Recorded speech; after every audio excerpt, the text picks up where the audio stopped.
यार दोस्तों, एक नौकरी करने वाला इंसान यानी कि महीने के 20 से 25 हजार रुपये कमाने वाला इंसान क्या कभी फाइनेंशियली फ्री हो भी सकता है? क्या वो अपनी जॉब के दम पर कभी खुद को अमीर बनते हुए देख सकता है? अब यार ये ऐसा सवाल है कि हम में से कई सारे लोगों के दिमाग में आता है। अब यार आए भी क्यों ना, क्योंकि भारत में यार करीब 70% लोग ऐसे हैं जो कि पैसे कमाने के लिए सिर्फ नौकरी ही करते हैं और इनके पास और कोई सोर्सेज नहीं होते इनकम के। और यार यही सवाल कई समय से परेश को भी सता रहा था। परेश यहाँ पर एक प्राइवेट कंपनी में काम करता था जिसमें कि उसकी महीने की सैलरी उसको 30,000 रुपये मिलती थी। हालांकि यार अगर देखा जाए तो 30,000 रुपये महीना भी कोई ज्यादा बुरा नहीं है, बट यहाँ पर प्रॉब्लम वो अपनी सैलरी को नहीं बल्कि अपनी नौकरी को मानता था। क्योंकि यार आए दिन उसके सामने इंटरनेट पर ऐसी कई सारी बातें होती रहती थी कि भाई नौकरी करने से किसका भी भला नहीं हो सकता और अमीरी तो तुम भूल ही जाओ, और नौकरी सिर्फ तुम्हें एक ट्रैप में फंसा देंगी जिससे कि तुम कभी भी अपनी पसंद की लाइफ नहीं जी पाओगे। और यार यही सारी फालतू की बातों ने नौकरी को लेकर परेश के दिमाग में एक नेगेटिव इम्पैक्ट बन गया था, और जिसकी वजह से परेश न तो अपने खुद के काम पर सही से फोकस कर पाता और न ही वो खुद से खुश नजर आता। अब यार वहीं इसके साथ इसका एक कलीग होता है रॉकी भाई नाम का। अब यार रॉकी भाई कई समय से परेश को देख रहा था कि भाई परेश बहुत ज्यादा परेशान दिखाई दे रहा था। एक दिन जब लंच ब्रेक हुआ तो रॉकी भाई परेश के पास गए। उसने कहा कि भाई परेश, मैं तुझे यार बहुत टाइम से देख रहा हूँ ना, आजकल तेरा ज्यादा काम पर ध्यान है और ना ही तू खुश नजर आता है। आखिर बात क्या है भाई, मुझे तो बता। अरे रॉकी भाई, अब मैं तुम्हें क्या ही बताऊँ, कई समय से मेरे दिमाग में एक डाउट चल रहा है जो कि मुझे बहुत ज्यादा परेशान कर रहा है। ऐसा कौन सा डाउट है भाई, मुझे भी तो बता। क्या भाई मैं कभी फाइनेंशियली फ्री हो भी सकता हूँ अपनी नौकरी से? और क्या नौकरी करते हुए भी मैं अपनी पसंद की लाइफ को जी सकता हूँ? मैं जब भी इंटरनेट पर दूसरों की राय इस बारे में जानता हूँ, मुझे भर भर कर इस पर नेगेटिव चीजें देखने को मिलती है कि एक जॉब करने वाला इंसान कभी भी फाइनेंशियली फ्री नहीं हो सकता और वो कभी भी अमीर नहीं बन सकता। अब यार ये सुनकर रॉकी भाई ने परेश को समझाया कि भाई ऐसा बिल्कुल भी नहीं है यार, अगर तुम नौकरी को लेकर ये सारी चीजें सोचोगे तो हो सकता है शायद तुमने अभी तक नौकरी की सिर्फ एक ही साइड को देखा है। अब तुम्हें क्या लगता है कि जो लोग बिजनेस करते हैं वो क्या एकदम से अमीर बन जाते हैं? क्या वो कभी नौकरी नहीं करते? और अगर तुम एक्चुअल स्टैटिस्टिक्स पर नजर डालोगे, इवन अपने आसपास भी देखोगे, तो यार तुझे कई सारे ऐसे लोग देखने को मिल जाएंगे जो कि बहुत पैसे वाले हैं और वो भी सिर्फ नौकरी करते हैं। इनको छोड़ो यार, मुझे ही देख लो कि मेरी भी सैलरी लगभग तुम्हारी जैसी है, बट भाई मेरे दिमाग में ये बात कभी नहीं आई क्योंकि यार मेरे अंदर फाइनेंशियल डिसिप्लिन है जिस पर कि मुझे यकीन है कि मैं जिस तरीके से अपने फाइनेंसेस को मैनेज करता हूँ, मैं जिससे कि एक टाइम पर फाइनेंशियल फ्रीडम जरूर हासिल कर लूंगा, और वो भी सिर्फ एक जॉब करते हुए। अरे रॉकी भाई, ऐसा तुम क्या कर रहे हो? मुझे भी तो बताओ ताकि मैं भी तुम्हारे जैसा कर सकूं। ठीक है भाई, अब मैं तुम्हें इससे स्टेप बाय स्टेप समझा देता हूँ कि एज अ सैलरीड पर्सन तुम कैसे फाइनेंशियल फ्रीडम का सफर तय कर सकते हो। अब यार देख भाई, मैं तुझे पैसे कैसे संभालने हैं पहले ये बताऊंगा, फिर हम नेक्स्ट देखेंगे कि पैसों को सेव कैसे करना है, देन फिर हम देखेंगे कि पैसों को इन्वेस्ट कैसे करना है, और आखिर में बताऊंगा कि पैसों को ग्रो कैसे करना है। अब भाई इन सारी बातों को नोट कर लेना ताकि तुम भूल ना जाओ। So as a salaried person सबसे पहला नियम मेरा ये है कि मैं क्विक रिच स्कीम को सबसे पहले अपने से दूर ही रखूं। और मेरा 24 साल का एक पड़ोसी है विजय नाम का। विजय यहाँ पर डेटा एंट्री की जॉब करता है। अब यार विजय यहाँ पर काफी समय से बहुत ज्यादा परेशान है। तुम जब भी उसे देखोगे वो तुम्हें मायूसी दिखाई देगा। लेकिन रॉकी भाई ऐसा क्यों, ऐसा क्या हुआ उसके साथ? यार ऐसे इसलिए क्यों, कमाता तो 20,000 है बट वो घर पर कुछ नहीं देता। वो अपने सारे पैसों को एक एप्लीकेशन में लगा देता है और उसमें अपने सारे पैसे कुछ ही मिनटों में हार जाता है। अरे भाई ये कौन सी एप्लीकेशन है? हाँ यार है एक ऐसी एप्लीकेशन जो कि कभी उसके दोस्त ने उसे सजेस्ट किया था और उसने उसे ये कहा था कि भाई इसमें काफी सारे गेम्स आते हैं जिसमें तुम पैसे लगा के काफी सारे पैसे जीत सकते हो, और उसके साथ ही साथ अगर तुम फर्स्ट पोजीशन पर आ गए तो तुम्हें बहुत ज्यादा अमाउंट में पैसे मिलेंगे। बट यार उसने विजय को ये नहीं बताया कि उसकी जीतने की प्रोबेबिलिटी कितनी है। उसके जीतने की प्रोबेबिलिटी यहाँ पर लिटरली 100 में से 0.00001% है, और यार जिसकी वजह से वो तब से लेकर अब तक इसमें पैसे डालकर सिर्फ हार ही हार रहा है। बट रॉकी भाई वो इसे छोड़ता क्यों नहीं है फिर? भाई यार मैंने उसे काफी बार समझाया है लेकिन वो मुझे हर बार यही कहता है कि भाई मैं जीतने के लिए नहीं खेल रहा हूँ, बस अब तक मैं जितने पैसे इस पर हारा हूँ बस एक बार वो रिकवर हो जाए, फिर कसम खाता हूँ भाई इसे हार भी नहीं लगाऊंगा। मतलब यार उसने जल्दी अमीर बनने के चक्कर में खुद को ऐसे ट्रैप में फंसा लिया है जिसके वो बाहर कभी नहीं निकल सकता। अब यार परेश, मैं तुम्हें ये सारी चीजें इसीलिए बता रहा हूँ क्योंकि तुम भी जल्दी अमीर बनना चाहते हो और तुमको भी आगे चलकर लाइफ में से कई सारे लोग मिलेंगे जो कि तुम्हारे सामने ये दावा करेंगे कि वो तुम्हें जल्दी अमीर बना सकते हैं। तो तुम्हें नई नई स्कीम्स और बड़े बड़े सपने दिखाएंगे, लेकिन तुम्हें बिल्कुल भी ऐसी चीजों में नहीं फंसना है। इसीलिए सबसे पहली सीख तुम्हारे लिए है कि तुम इन सारी चीजों से दूर ही रहो, क्योंकि अगर एक बार तुम्हें इन सारी चीजों की लत लग गई तो भले ही तुम्हारी सैलरी 50,000 क्यों ना हो, तुम कभी भी इससे फाइनेंशियली फ्री तो हो ही नहीं सकते। Next, it's not about your salary, it's about your financial surplus.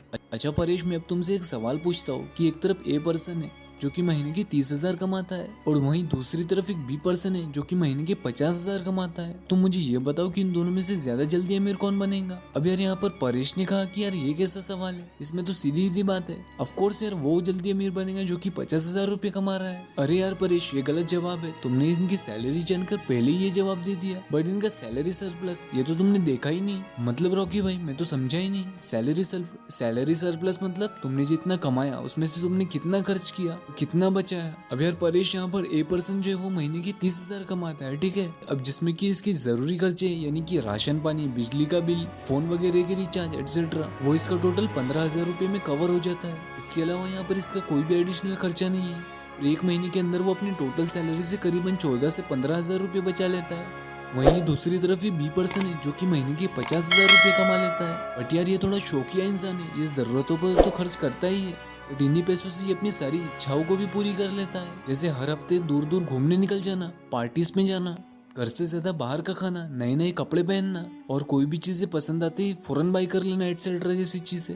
और एट द एंड वो महीने के एंड पे आकर सिर्फ 2 से 3,000 रुपए बचा पाता है। तो परेश अब बताओ यार कौन जल्दी अमीर बनेगा और लॉन्ग टर्म में किसके पास ज्यादा पैसा होगा? हाँ रॉकी भाई, ए पर्सन जो कि 30,000 कमाता है लेकिन 15,000 बचा लेता है, उसके पास ही ज्यादा पैसे बचेंगे यार। देख भाई परेश, इससे मैं तुझे ये बताना चाहता हूँ कि तुम जितना कमाते हो उससे ज्यादा इंपॉर्टेंट ये है तुम उसमें से खर्च कितना करते हो और तुम उसमें से बचा कितना पाते हो। और अगर तुम्हारी महीने की सैलरी 30,000 रुपये भी है और अगर तुम महीने के एंड पे आकर इसे पूरी उड़ा दे रहे हो तो तुम वैसे सोच भी कैसे सकते हो कि तुम आने वाले टाइम में फाइनेंशियली फ्री हो जाओगे या फिर पैसों के मामले में अच्छी पोजीशन पर रहोगे। और अगले 5 साल तो छोड़ो, बल्कि अगले 10 सालों में भी तुम इसी डर में जी रहे होंगे क्योंकि उस टाइम पर भी तुम्हारे पास इनफ पैसा होगा ही नहीं। इसीलिए दूसरी सीख मेरी तुम्हारे लिए है कि तुम अपने पैसों को मैनेज करना सीखो। जब हमें ये मालूम होता है कि हमारी सैलरी के अलावा एक एक्स अमाउंट हमारे पास और पड़ा हुआ है तो यार ये सोचकर ही हमारा कॉन्फिडेंस खुद ब खुद बढ़ जाता है। अब भाई इससे मैं तुझे ये नहीं कह रहा हूँ कि तुम अपने शौक भी पूरे मत करो, और मेरी भी सैलरी बिल्कुल तुम्हारी जितनी यानी कि 30,000 रुपये, और शौक मैं भी पूरे करता हूँ और मेरा भी शौक पूरे करने का एक दायरा है। और मैं कभी भी अपने शौक पर अपनी सैलरी का 20% से ज्यादा कभी खर्चा नहीं करता। और इसी के चलते मैं महीने की अपनी टोटल सैलरी को काट पीट कर